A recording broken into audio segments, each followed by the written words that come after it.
Holy shit, it's got options? They thought of everything! Hi, welcome to Topher's Corner, where I'll be reviewing media across the film and video game landscape. And what better way to christen the channel than with the long-awaited, highly controversial The Last of Us Part 2. This is literally the only thing I've been looking forward to for the last 5 years. I mean, I got the fucking tattoo, for God's sake. When The Last of Us 1 launched on the PS3, or henceforth known as The First of Us, it was a critical darling that was lauded for its narrative strides and beautiful visuals. A lot of people didn't think that it needed a sequel, so Naughty Dog had a monumental task in proving to people that a second game was worthwhile. So, how did they do? Alright. We'll start from the top and work our way down, which begins with the visuals. By far, one of the most breathtaking games I've ever played. The graphics have gone through an overhaul since the last game and are clearly pushing the PS4 to its limit, since it always sounds like the fan is about to explode. Lighting and weather effects set the mood spectacularly in every scenario. Flashbacks are warm and bright, while later portions of the game are depressingly bleak. Even story events that turn the tide of relationships are slightly desaturated to signal events to come. Characters look fantastic and are wildly expressive. Infected enemies are just so grotesque but mesmerizing to look at, every inch of their bodies warped from the fungal infection. Water, which plays a larger role this time around, looks stunning. Ripples as you swim through bodies of water, floods and waves crashing against buildings and through the streets make the world more menacing. The animation in general is a huge step up. Grabbing at every resource and storing it in your backpack, climbing small and large obstacles, different levels of sprinting depending on the severity of the situation you find yourself in, even minute details like the anger in Ellie's eyes when she goes for a stealth kill. When you attack people with your knife, sprays of blood can be left on your hand, and walking through puddles of blood leaves stained footprints. The characters, more so than ever, feel like parts of the world rather than assets on top of virtual planes of existence. Naughty Dog has excelled with these areas of their games in recent years, and I think here it's more on display than ever before, and for that, the animators and art direction deserve huge commendations. The downside to having so many nuances to the animation is that there's bound to be some jank, some awkward hiccups here and there, and the occasional pop-in for textures, but with a linear game of this caliber, a little jank is to be expected. And I mean, come on, just look at it. The music is easily one of the strongest points of the game. The laid-back nature of bluegrass incorporated into lighter sections and cutscenes are sharply juxtaposed to gritty forays into combat and the calms before the storm. Somber, anxious tones while you're in stealth as you teeter on the edge of a full-blown skirmish if you make a single slip-up. And sometimes no music at all, just the brilliantly executed sound design can be terrifying in its own right. Walking around stores or in basements with low visibility and lighting, just your feet against the concrete while wooden floorboards above you creak and groan. Lighting and objects can play tricks on you and make you think something is there, and instills a sense of paranoia. While it's not a traditional horror game, it's these elements wrapped up neatly that lends a feeling of dread around every corner. The combat and gameplay is a lot of more of the same from the original, with minor tweaks that breathe a little life into the formula. Survivor mode is back as a default difficulty choice without having to play through once, which is always a welcome addition. And there are so many accessibility tweaks to the game you can choose from. Audio cues for resources, markers to advance your progress, colorblind assistance, literally becoming invisible in a prone position. I'm convinced you can play this game if you don't even exist. Weapon parts and supplements are back to improve your guns and survival instincts, and training manuals can be found in the world but are now used to widen the spectrum with which you can upgrade your survival instincts, ranging from weapon durability to stealth combat. With a limited supply of supplements in the world, you do need to be careful about where you allocate your survival points. Shivs have been taken out entirely in place of Ellie's knife, while you can break down windows to explore optional areas. The weapon selection overall is smaller but more refined, eliminating the Shorty and El Diablo from the first game, but adding the ability to craft silencers and certain ammo types, giving you more of a fighting chance during enemy encounters. And the game does add a few movement options to your battle repertoire. You can now shimmy between small crevices to avoid enemies, dodge incoming melee attacks, quick swap from the previous weapon in case you need to reload,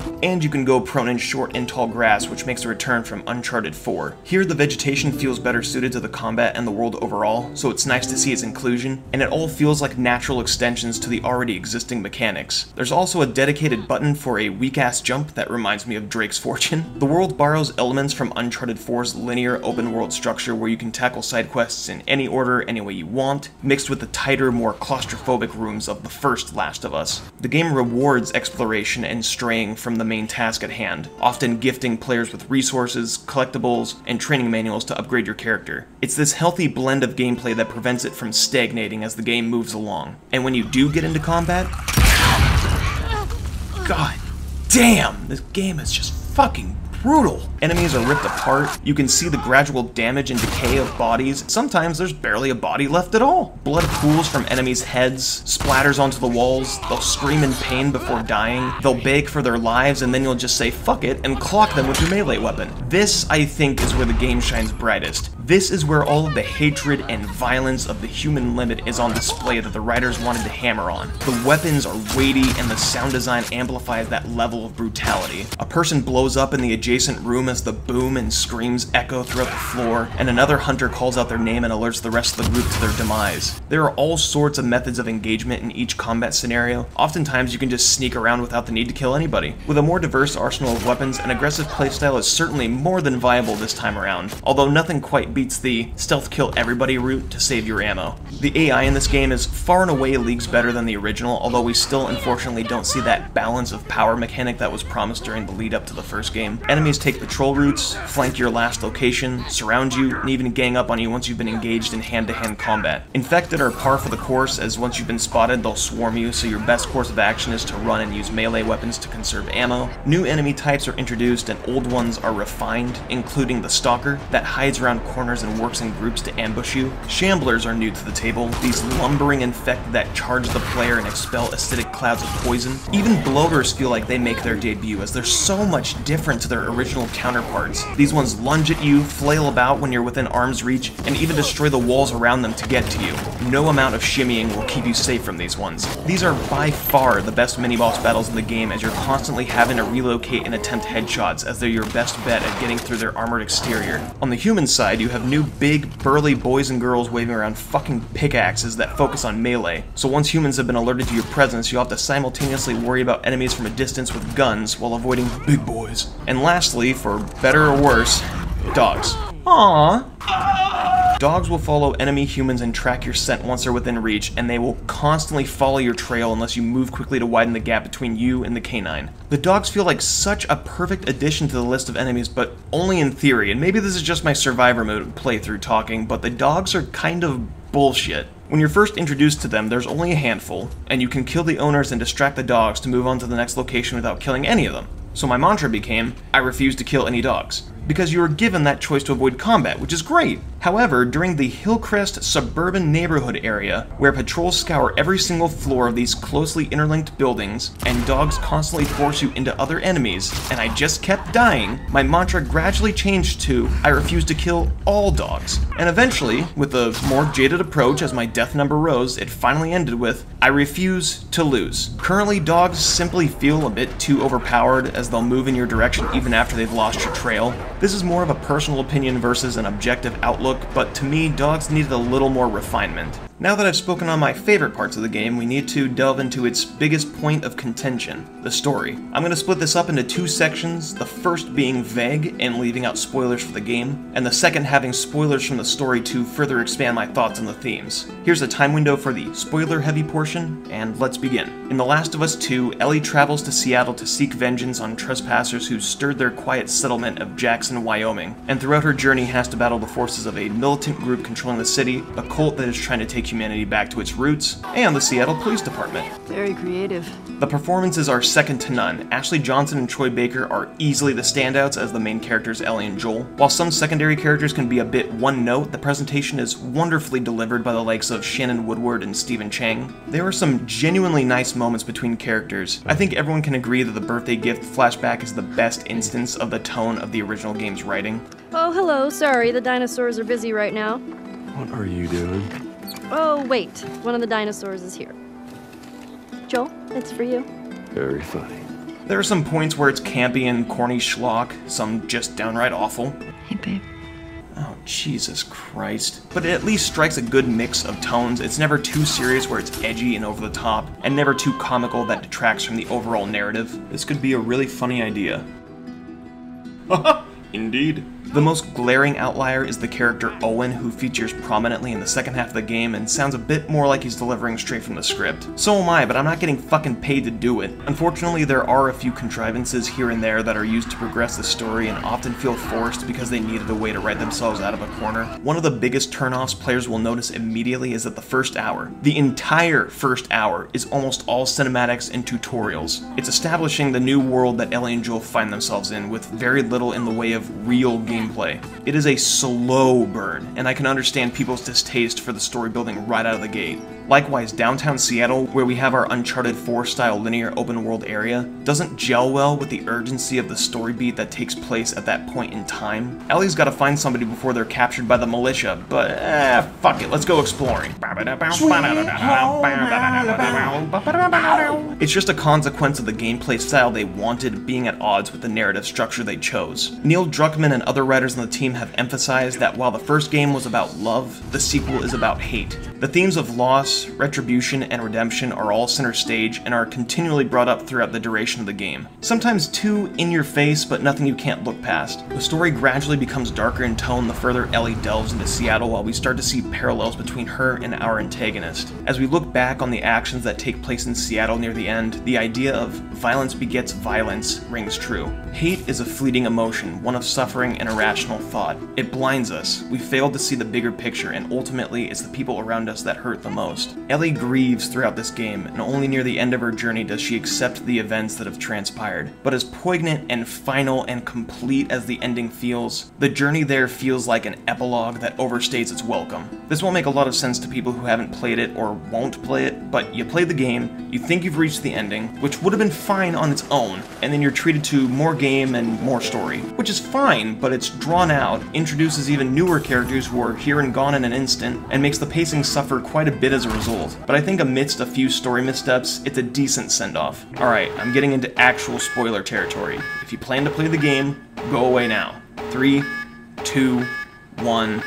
And the biggest issues raised by gamers, and not even those who have played it yet, is that Joel is unceremoniously killed off by the ex-Firefly member Abby in the first section of the game, and the second half of the game is dedicated to playing as her to relive the 3 days in Seattle concurrent to Ellie's trip. I can get why people are frustrated with the decisions to a degree, but there are a few things to consider. The game is about revenge in the cycle of violence, and this is kicked off by Joel having made a selfish decision for himself in the first game, murdering the surgeon who was meant to operate on Ellie, and then the players learn that the surgeon was Abby's father. Abby seeks revenge and tortures Joel in front of Ellie before murdering him in cold blood. Ellie seeks revenge and kills all of Abby's friends in the quest to find Abby's location. Abby finds out, and you get the idea. It's a never-ending battle of two damaged souls who continuously have more ripped away from their lives, and it's their own actions that lead them down these paths of darkness. I will admit that Joel's death is especially pathetic and could have been handled in a better way, but it ultimately needed to happen as atonement for all of his wrongdoings in life. I've heard ideas that Ellie and Joel could have been on patrol and ambushed together, but then you lose the contrivance of Tommy telling Abby, "Hey, I'm Tommy, this is my brother Joel who you've traveled so far to meet, it's a pleasure," and using flashbacks near the end of the game to reveal that Ellie and Joel were on the mend, instead of spending the last 30 hours of gameplay thinking that Ellie was regretting her last interaction with Joel, is kind of cheap. It's kind of like the idea in games and movies that you should give viewers bits and pieces of information throughout so that once the climactic ending occurs, people can go back and realize, oh, it's so obvious now looking back. But we're treated to forcefully ordered cutscenes to manipulate how we feel rather than experience the series of events and emotions unfolding naturally. Ultimately, it comes off as unearned. And the thing people have to understand about the Abby campaign is that it's not meant to make you feel bad for her, it's to show that she's human too.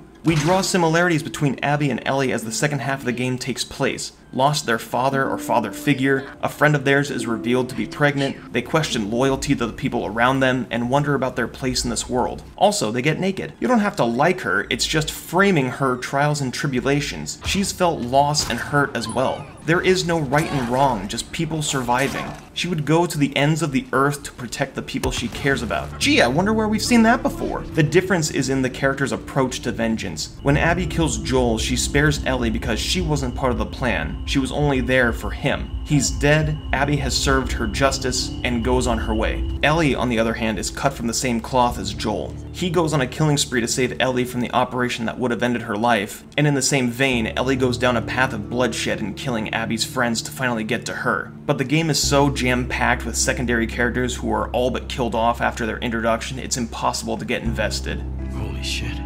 It's Danny. Who the fuck were you again? But with all that said, not only does the Abby campaign feel like it goes on way too long, the second half is just a retread of Dances with Wolves, and Ferngully, and Avatar, and Romeo and Juliet. A soldier fighting the savage cult makes friends with two cult kids and learns they're not so different after all. Then when all hell breaks loose, the soldier ends up fighting her own people. But holy shit, the Haven outbreak is fucking insane! This was the full-on war I was expecting. Maybe with fewer infected, but I'll take what I can get. Oh my god! Jesus Christ!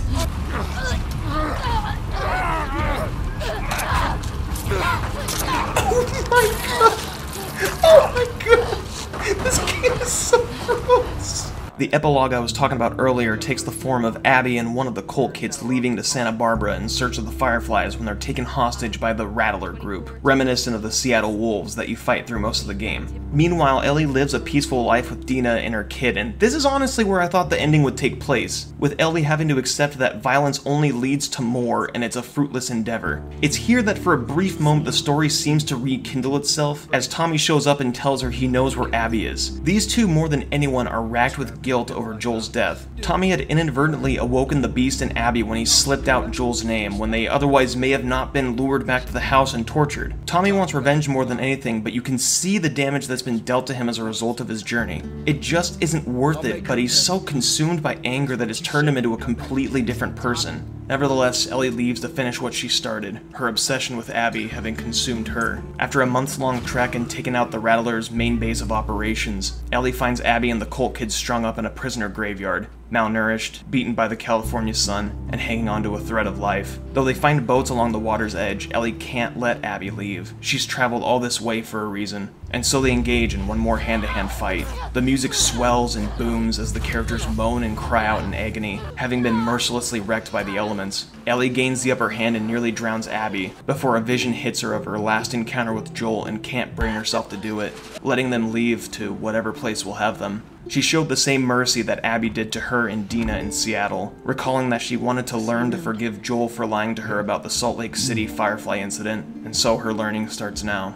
She arrives back home to an empty farmhouse, all but her own possessions being gone. She leaves once more to whatever place will have her. A lot of the story was spotty and mismanaged leading up to this, including the fact that this trick's second ending overstays its welcome, but the last encounter with Abby, the last memory of Joel, and trying to learn and grow into an uncertain future just kind of ties everything up nicely.